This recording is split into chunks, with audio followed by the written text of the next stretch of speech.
Selamat pagi. Apa kabar pemirsa TVR Parlemen dimanapun Anda berada? Berjumpa kembali dalam program TVR 09 bersama saya Muhdayat dan rekan saya Diva Rizka. Dan dalam 30 menit ke depan kami akan sajikan kepada Anda sejumlah berita nasional, khususnya dari sudut pandang DPR RI sebagai referensi Anda dalam memahami dinamika politik, hukum, ekonomi, sosial, dan juga budaya di Indonesia. Pemirsa TVR Parlemen, inilah TVR 09 selengkapnya.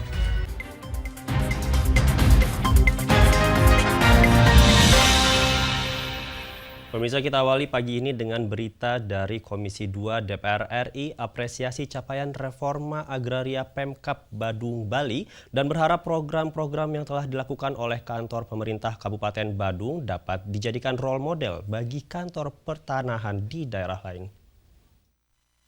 Anggota Komisi 2 DPR RI Mardani Alisera mengatakan capaian positif sektor pertanahan di Kabupaten Badung Bali perlu menjadi contoh bagi wilayah lain di Indonesia.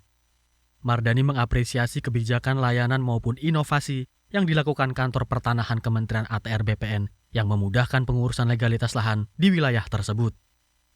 Untuk itu, Mardani mendorong pemerintah daerah terus menunjukkan keberpihakannya kepada masyarakat, serta bekerja sama dengan Kementerian ATR BPN dalam mendukung program reforma agraria di daerah. Di Badung ini kepemihakannya jelas, anggarannya jelas. Misal ada kabupaten yang mau berpihak tapi nggak punya anggaran, jadi nggak bisa bantu. Ada yang punya anggaran tapi tidak punya kepemihakan. Nah, Badung punya anggaran dan punya kepemihakan Pemdanya. Nah, usul saya memang masalah tanah ini tidak selesai cuma dengan ATR BPN. Harus ada komunikasi, kolaborasi, sinergi dengan teman-teman kepala daerah. Karena tetap kepala daerah key person-nya yang mampu menyelesaikan. Anggota Komisi 2 DPR RI Rianta mendorong agar program-program yang telah dilakukan oleh kantor Kabupaten Badung dapat dijadikan role model bagi kantor-kantor pertanahan di daerah lain. Hal tersebut bertujuan untuk mendukung pelayanan reforma agraria dan mengurangi konflik yang berkaitan dengan pertanahan. Nah, prinsipnya negara ini dibangun, salah satu tujuannya adalah membangun kesejahteraan umum. Ya monggo, jadi tertib administrasi. Dari Kabupaten Badung Bali, Ferdian, TVR Parlemen melaporkan. Pemirsa, berita selanjutnya datang dari Komisi 5 DPR RI yang mendorong pemerintah untuk menurunkan pajak sebesar 5% bagi badan usaha milik desa beromset kecil. Badan Usaha Milik Desa atau BUMDes Sarining Winangun Kukuh di Desa Kukuh, Kecamatan Kerambitan, Kabupaten Tabanan, Provinsi Bali telah mencatat sejumlah prestasi dalam mengelola BUMDes. Meskipun hanya mengelola sawah seluas 103 hektar di Provinsi Bali, BUMDes ini mampu menyuplai kebutuhan beras di beberapa kabupaten. Komisi 5 DPR RI mendorong lebih lanjut pengembangan BUMDes di desa tersebut, sekaligus menyerap aspirasi dan mencari solusi atas berbagai tantangan yang dihadapi. Wakil Ketua Komisi 5 DPR RI Ridwan Bae menyoroti beberapa keluhan yang dihadapi oleh BUMDes di Tabanan, Bali. Ia menekankan pentingnya pembinaan yang dilakukan oleh Kemendes untuk mengatasi permasalahan yang ada. Selain itu, ia juga menyoroti masalah pajak 5% yang dirasa memberatkan BUMDes beromset kecil. Persoalan perkantoran mereka dan pergudangan juga itu kita serahkan kepada Kemendes untuk menyelesaikan persoalan. Yang paling menarik tadi adalah persoalan pajak. Dirasa berat dengan angka 5%. Ini nanti kita akan bicarakan dengan komisi yang lainnya yang terkait, mungkin di komisi 11 mungkin. Ini kita akan bicarakan sehingga yang 5% tadi bisa diturunkan. Atau sama sekali yang beromset di bawah 1 miliar misalnya, atau di bawah 2 miliar misalnya, itu kalau bisa pajak itu dibebaskan. Tapi nanti kita bicarakan kepada komisi yang terkait. Ridwan Bae mengungkapkan jika semua BUMDes di Indonesia dapat mencapai prestasi seperti BUMDes di Tabanan, maka sebagian besar masalah di desa akan teratasi. Lebih lanjut, ia berharap sinergi antara Kemendes dan stakeholder terkait dapat terus ditingkatkan untuk mendukung pertumbuhan dan perkembangan BUMDes di seluruh Indonesia. Dari Provinsi Bali, Bari Ramadana, TVR Parlemen melaporkan. Pemirsa, DPR RI terus perjuangkan agar jangan sampai ada diskriminasi pelayanan terhadap pasien BPJS. Informasi selengkapnya usai jeda berikut, tetaplah di TVR 09.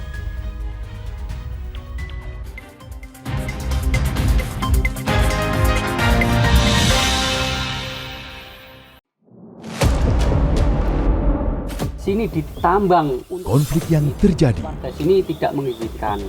masalah yang tersisihkan menjadi kesenjangan sosial. Ya namanya rakyat kecil gak bisa apa-apa, mau komplain juga gak didengar. Sebab apa? Itu menyangkut isi perut kami semua. Bagaimana memutus keterbatasan untuk didengar? Jadi kalau misalnya masyarakat sudah merasa tidak lagi ada yang memperjuangkan aspirasinya, maka masyarakat memang sangat berhak untuk meminta dewan yang mewakili mereka di parlemen. Kami menyusuri batas-batas peristiwa, mengurai berbagai polemik yang terjadi, meluruhkan suara-suara marginal, menjadi nyata dalam setiap aspirasi, melaksanakan tugasnya sebagai wakil rakyat. Saksikan Aksi Dewan setiap hari Senin dan Rabu pukul 10.30 waktu Indonesia Barat hanya di TVR Parlemen. DPR RI memiliki fungsi diplomasi dalam menjalankan politik luar negeri sesuai dengan pasal 116 Undang-Undang MD 3. Kontribusi aktif BKSAP DPR RI memainkan peranan penting dalam memenangkan persaingan global melalui IPU, IPA, IPPF, AIPA, dan PUIK. BKSAP memiliki komitmen yang tinggi dalam krisis kemanusiaan dunia. Fungsi diplomasi dijalankan untuk mendukung upaya pemerintah dalam melaksanakan politik luar negeri.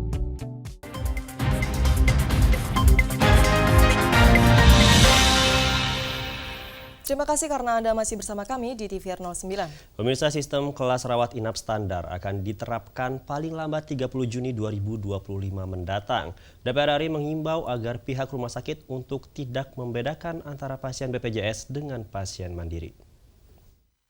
Sejak ditetapkannya Perpres nomor 59 tahun 2024, layanan BPJS kelas 1, 2, dan 3 resmi berganti menjadi kelas rawat inap standar atau KRIS. Wakil Ketua Komisi 9 DPR RI menilai bahwa semangat aturan ini adalah untuk membuat pasien BPJS mendapat pelayanan yang sama tanpa dibedakan melalui jenis kelasnya. Charles Honoris mengingatkan, setiap rumah sakit perlu konsisten menerapkan sistem kelas rawat inap standar. Ia mengatakan jika pasien BPJS ingin mendapatkan fasilitas ruang perawatan yang lebih baik, maka perlu menambah biaya. Di samping itu, ia juga menghimbau pihak rumah sakit untuk tidak membedakan antara pasien BPJS dengan pasien mandiri, serta harus dapat memastikan pasien BPJS mendapatkan hak pelayanan serta obat-obatan sesuai dengan yang dijamin oleh BPJS. Perbedaan dari pasien BPJS dengan pasien lainnya ya hanya di ruangannya saja. Seperti halnya dengan penerapan BPJS yang saat ini ya, dengan adanya kelas 1, 2, dan 3, perbedaannya hanya ada di ruangan saja.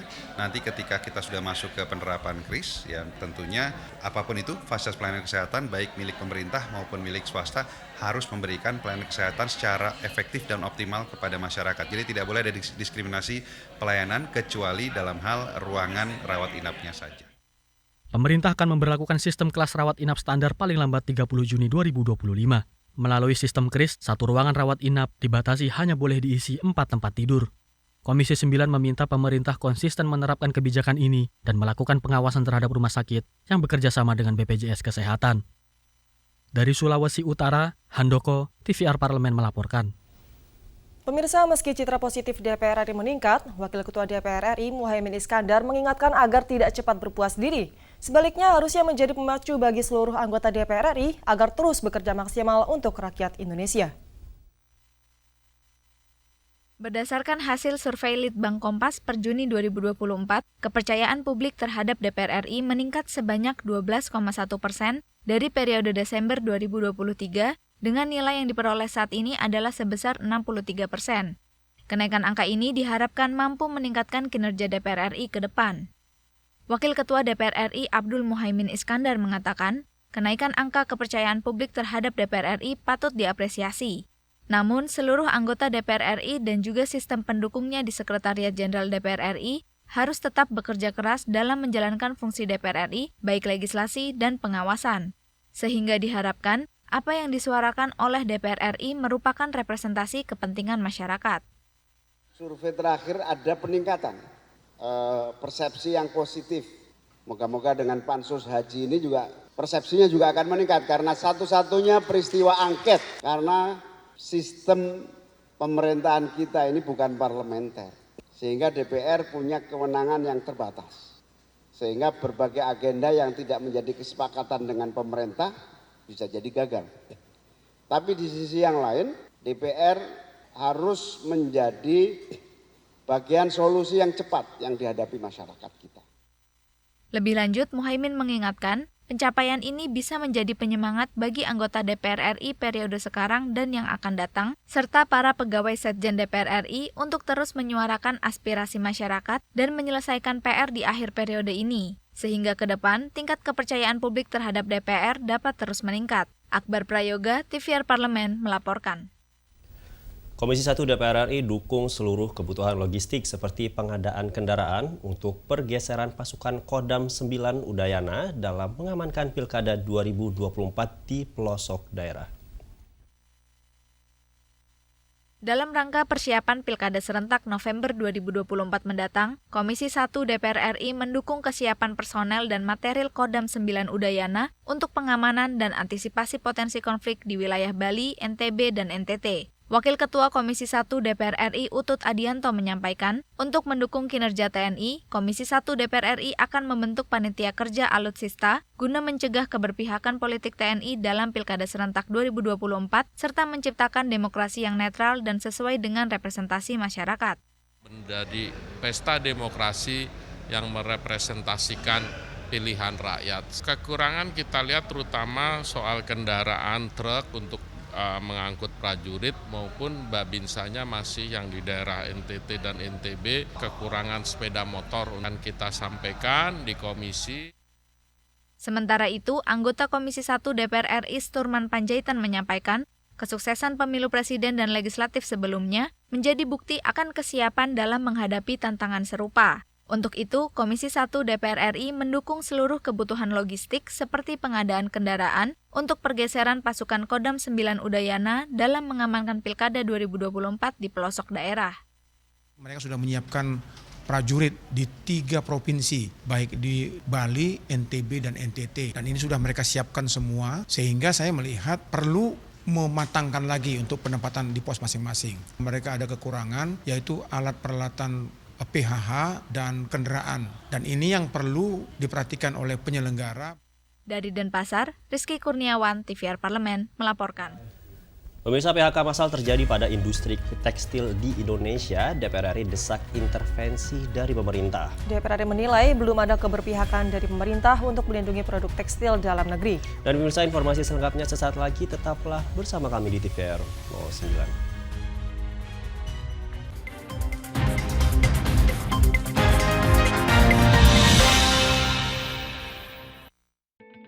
Selamat datang di Biro Pemberitaan Parlemen. Anda memasuki kawasan zona integritas menuju wilayah bebas dari korupsi atau WBK dan wilayah birokrasi bersih dan melayani atau WBBM. Biro Pemberitaan Parlemen berkomitmen penuh untuk mewujudkan wilayah bebas korupsi dan wilayah birokrasi bersih dan melayani. Komitmen kami, pejabat dan jajaran memiliki komitmen tinggi untuk mewujudkan WBK dan WBBM melalui reformasi birokrasi, khususnya dalam hal pencegahan korupsi dan peningkatan kualitas pelayanan publik. Kedua, bebas dari korupsi dengan terwujudnya wilayah bebas korupsi atau WBK, yang artinya bebas dari KKN, gratifikasi dan dari segala bentuk pungutan liar atau pungli. Terakhir, pelayanan prima dengan terwujudnya wilayah birokrasi bersih melayani, yaitu dengan meningkatnya kualitas pelayanan publik dan tercapainya kepuasan masyarakat terhadap pelayanan.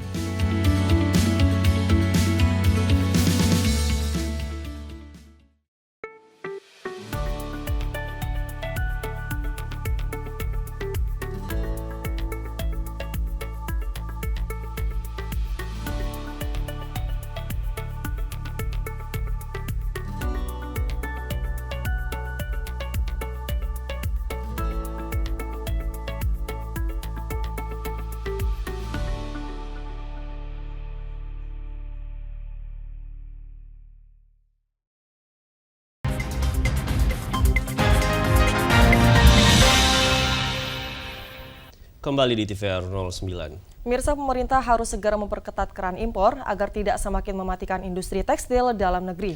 Gelombang PHK dapat berimbas pada meningkatnya angka pengangguran dan kemiskinan serta menurunnya daya beli masyarakat. Saksikan liputan mendalam yang telah dihimpun oleh tim redaksi TVR Parlemen dalam segmen editorial Parlemen berikut ini.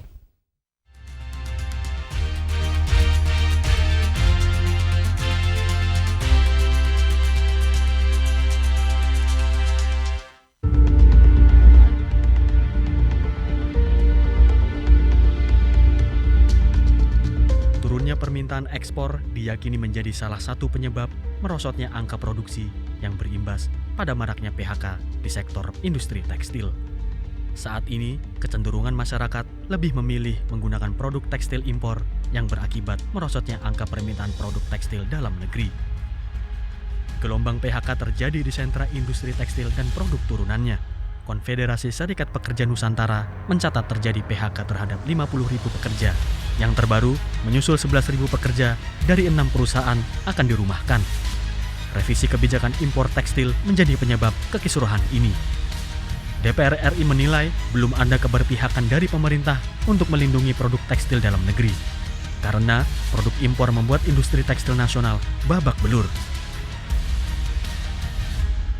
Pembahasan APBN demi APBN semenjak 5 tahun terakhir ini nyaris tidak ada. Untuk itu ya kami menyarankan ini dihadirkan kembali. Karena apa? Teknologi nggak bisa dipungkiri.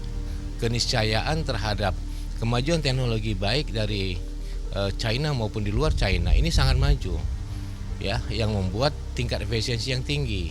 Nah, kalau ya efisiensi kita lemah, tentunya kompetitif kita pasti lemah. Justru karena itu ya pemerintah harus hadir dan tanda kutip manajemen keuangan negara terhadap kebijakan-kebijakan lembaga perbankan. Jangan dong. Sudah belasan tahun ya industri tekstil ini dianaktirikan ya di Republik kita ini. Ini yang kami menyedihkan sekali. Sementara industri tekstil ini kita masih punya prospek yang baik kok.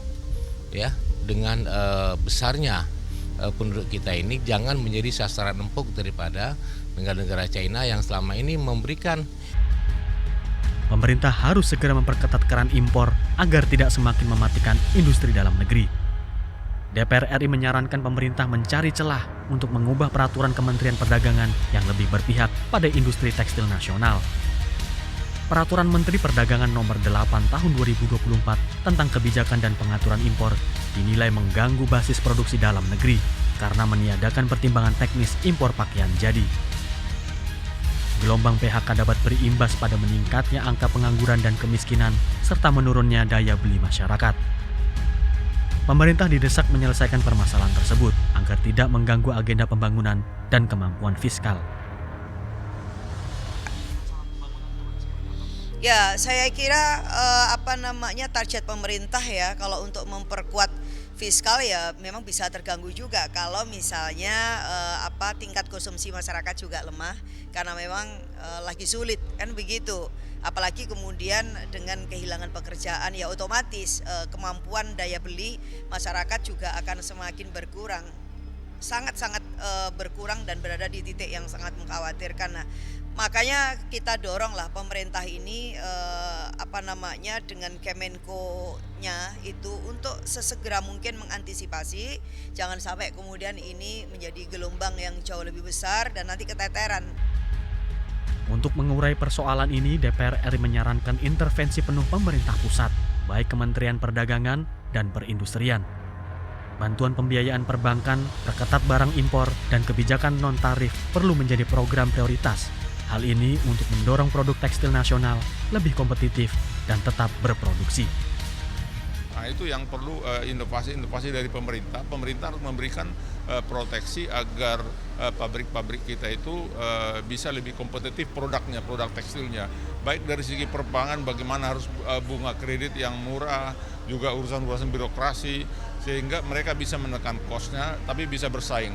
Tapi dari sisi peraturan pemerintah juga harus jangan memberikan kelonggaran yang terlalu rileks kepada impor hasil-hasil tekstil. Baru yang berikutnya dari pemerintah bagaimana membuat inovasi mengeluarkan peraturan-peraturan yang membatasi dengan kebijakan-kebijakan non-tarif sehingga produk tekstil domestik itu bisa lebih berkompetisi. Kalau enggak.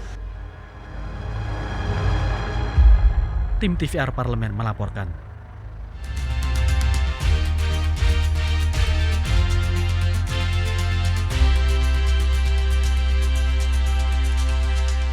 Pemirsa, Forum Kemitraan Parlemen antara Indonesia dengan negara-negara kepulauan di Samudra Pasifik atau IPPP akan kembali diselenggarakan di Indonesia, tepatnya di Jakarta pada 25 hingga 26 Juni ini. Seperti apa dan bagaimana pelaksanaannya? Jangan kemana-mana, tetaplah di TVR 09.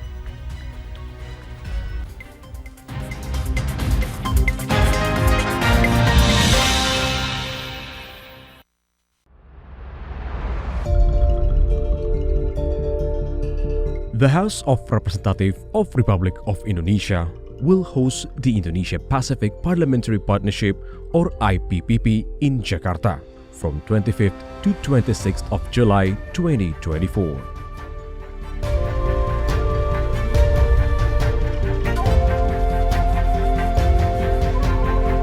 The event is initiated in order to enhance the cooperation in managing the marine resources, which drain over 70% of the sovereignty.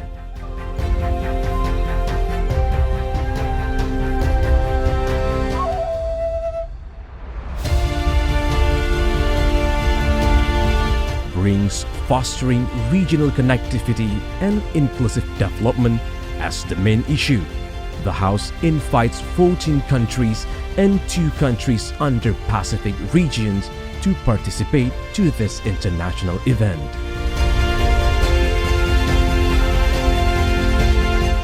IPPP seeks to reinforce interparliamentary collaboration in connectivity and inclusive development in the Pacific region.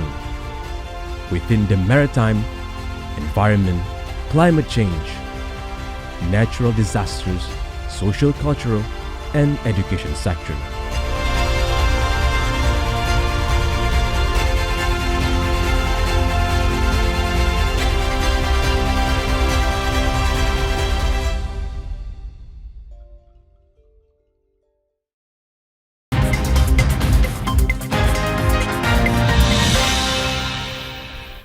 Kembali di TVR 09. Bertujuan untuk membangun konektivitas antara DPR RI dengan parlemen negara-negara Pasifik dalam berbagai kerjasama, pertemuan kedua IPPP ini nantinya akan membahas beberapa yang berkaitan dengan tujuan pembangunan berkelanjutan. Dan bisa terdapat 16 negara Pasifik yang bergabung di dalamnya. Tanpa berlama-lama lagi, mari kita saksikan tayangan mengenal IPPP, gerbang pembuka relasi Indonesia Pasifik pada segmen Intips, Informasi dan Tips.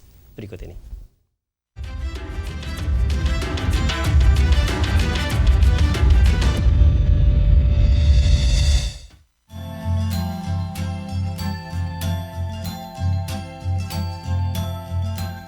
Hai pemirsa TVR Parlemen, tahu nggak sih tahun ini Indonesia kembali menjadi tuan rumah penyelenggaraan pertemuan IPPP yang merupakan forum kerjasama Parlemen Indonesia dan negara-negara Pasifik. Ya, pemirsa pasti tak salah dengar, Indonesia Pacific Parliamentary Partnership atau IPPP merupakan gerbang pembuka relasi kerjasama antara Parlemen Indonesia dengan negara-negara Pasifik. IPPP pertama kali diselenggarakan pada 23 Juli 2018 di Jakarta dan dihadiri oleh Ketua DPR RI saat itu yakni Bambang Susatyo. Wakil Presiden Republik Indonesia 2014-2019 Yusuf Kala dan perwakilan parlemen dari negara-negara Pasifik. Adapun negara-negara yang termasuk ke dalam anggota IPPP antara lain Cook Islands, Mikronesia, Fiji, Kiribati, Nauru, Niue, Republik Palau, Papua Nugini, Marshall Islands, Samoa, Solomon Islands, Tonga, Tuvalu, Polinesia, dan Kaledonia Baru. Melalui IPPP, DPR bersinergi dengan pemerintah untuk ikut serta dalam menjaga keamanan, pembangunan, ekonomi, dan konektivitas di kawasan Pasifik. Kerjasama ini didasari dengan kesamaan kondisi geografis Indonesia dan negara-negara Pasifik yang merupakan negara kepulauan.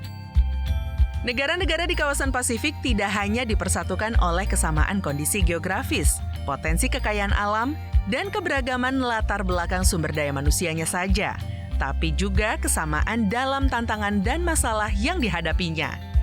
Karena itu, sebagai negara kepulauan, IPPP akan mengangkat isu-isu pembangunan di bidang kelautan, kemaritiman, dan pembangunan sumber daya manusia di Indonesia dan negara Pasifik. Nah, pada tahun ini, IPPP akan menyelenggarakan pertemuan keduanya di Jakarta pada tanggal 25 hingga 26 Juli 2024. Pertemuan IPPP kedua ini bertujuan untuk kembali mempererat kerjasama antar parlemen, menjajaki hasil-hasil nyata yang perlu ditingkatkan, meningkatkan konektivitas regional, dan mendorong pembangunan berkelanjutan dan inklusif. Diharapkan lewat pertemuan kedua ini akan menghasilkan diskusi yang penting seputar perubahan iklim, pembangunan ekonomi, dan pertukaran budaya di antara negara-negara yang terlibat.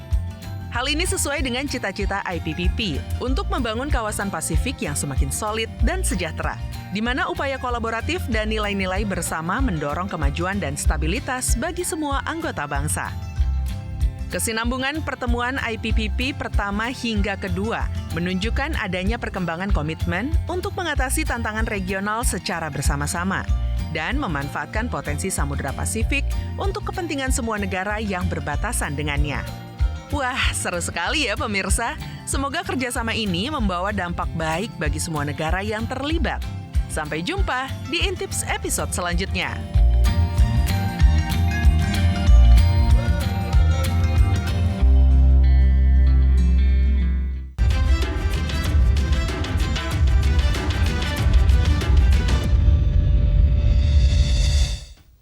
Dan pemirsa, informasi tadi sekaligus menutup jumpa kita pagi ini, dan di penghujung acara kami informasikan kepada Anda bahwa saat ini DPR RI sedang memasuki masa reses, di mana seluruh anggota Dewan kembali ke daerah pemilihannya masing-masing untuk melaksanakan fungsi representasi DPR, menyerap dan menindaklanjuti dan memberikan pertanggungjawaban kepada konstituen di daerah pemilihannya. Dan pemirsa, sejumlah agenda serta program DPR RI lainnya masih dapat Anda saksikan secara langsung di TVR Parlemen melalui kanal utama, kanal komisi, dan kanal alat kelengkapan Dewan lainnya yang dapat Anda akses di tvrparlemen.dpr.go.id.